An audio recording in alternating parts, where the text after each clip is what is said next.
More than 90% of carbon fibers are made from polyacrylonitrile, or PAN, a derivative of petroleum that is produced as follows.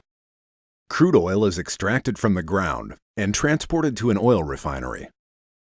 During refinement, about 2% of the oil is made into propylene, which becomes feedstock for a petrochemical plant.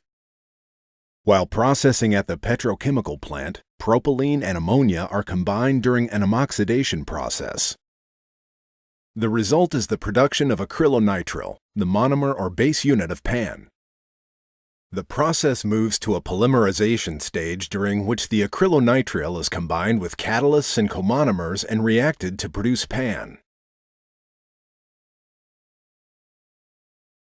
The PAN passes through a drying step and is dissolved in a carrier solvent. It is then pumped and filtered. The PAN is extruded through a die into a solvent bath to form the filaments that appear here in fine strands.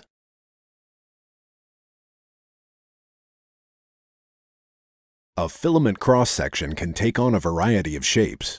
Textile-grade fibers, as shown here, are often kidney-shaped and highly porous. The filaments undergo repeated cycles of stretching and washing, during which the strands are banded together and the filaments become longer and thinner.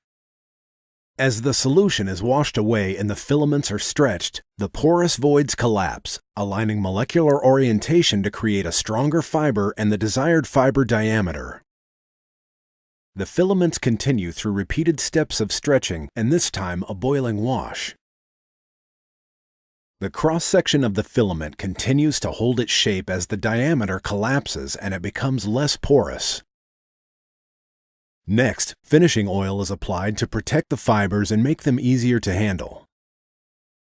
As illustrated here, the diameter is now even smaller and the porous nature of the filament has collapsed even more. The filament is then packaged, illustrated here by crimping and baling.